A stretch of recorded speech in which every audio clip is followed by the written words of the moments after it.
আজকে কিন্তু আমি অনেক মজাদার একটি মুরগির আইটেম রান্না করব। আর এইটা দেখতে পাচ্ছেন টাইগার মোরগ। আর এই টাইগার মোরগটা কিন্তু অনেক বড় সাইজের, প্রায় 3 কেজির মতো।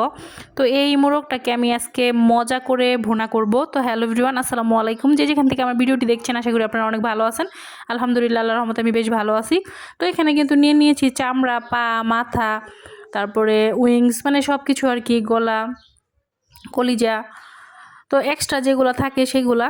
তো এখানে কিন্তু আমি সব কিছু একসাথে ব্লেন্ড করে নিয়েছি। আদা, জিরা, রসুন, পেঁয়াজ, যা যা লাগে আর কি, এলাচ, দারচিনি, সব কিছু একসাথে ব্লেন্ড করে নিয়েছি। এটাকে এখন হালকা করে ভেজে নেব। তারপরে কিন্তু এখানে সকল মশলা দিয়ে দিলাম, হলুদের গুঁড়া, মরিচের গুঁড়া, ধনিয়ার গুঁড়া, পরিমাণ মতো লবণ, সব কিছু দিয়ে এখন খুব ভালোভাবে এই মশলাটাকে কষাতে হবে। তো একদম লাল লাল করে আমি এটাকে ভুনা করব, সেই জন্য কিন্তু খুব ভালোভাবে কষাতে হবে। আর আজকে কিন্তু এটাতে আমি একটা বেগুন দিয়ে দিব। তো বেগুন দিয়ে আমার কাছে বেশ ভালো লাগে খেতে, মুরগির চামড়া বলেন, পা, মাথা, এগুলা। তো এই যে দেখতে পাচ্ছেন খুব ভালোভাবে কিন্তু পরিষ্কার করে ধুয়ে নিয়েছি। তো এখন কিন্তু দিয়ে দিলাম। এখন খুব নেড়ে চেড়ে খুব ভালোভাবে মিক্স করতে হবে মশলার সাথে। আর তারপরে কিন্তু ঢাকনা দিয়ে ঢেকে দেবো খুব ভালোভাবে কষানোর জন্য।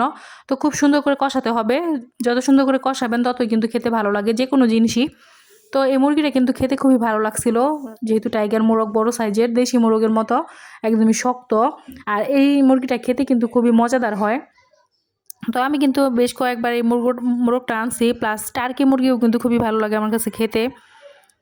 তো এখন কিন্তু ঢাকনা দিয়ে ঢেকে দেবো, তারপরে কিন্তু এটাকে ভালোভাবে কষাবো। আর কষানো হয়ে গেলে কিন্তু অল্প পরিমাণে পানি দিব। পানি দিয়ে কিন্তু তারপরে বেশিক্ষণ লাগে না, 10-15 মিনিট রান্না করলে হয়ে যায়। তো একটু সময় নিয়ে কষাবেন। একটু সময় নিয়ে কষালে কী হবে, মুরগিটা যেহেতু একটু শক্ত, চামড়াটাও শক্ত, এটা একটু ভালোভাবে সিদ্ধ হবে, সেই জন্য ভালোভাবে কষাতে হবে। তো এখন দেখতে পাচ্ছেন বেগুনটা কিন্তু একদম ভালোভাবে সিদ্ধ হয়ে গিয়েছে, কারণ বেগুন সেহেতু কিন্তু মানে খুব তাড়াতাড়ি সিদ্ধ হয়ে যায়। আর মাংসটা বা চামড়াটা এটা কিন্তু সহজে সিদ্ধ হয় না, এটা কিন্তু একটু শক্ত শক্ত থাকে, সেই জন্য কিন্তু একটু ভালোভাবে কষাতে হবে। আর এখন কিন্তু পরিমাণ মতো ঝোল দিয়ে দিলাম।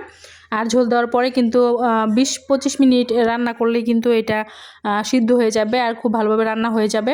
আর এটা কিন্তু আমি একদম ভাজা ভাজা করে ফেলবো, মানে ভুনা আর কি। তো এই যে দেখতে পাচ্ছেন অনেকটাই কিন্তু ভাজা ভাজা হয়ে আসছে।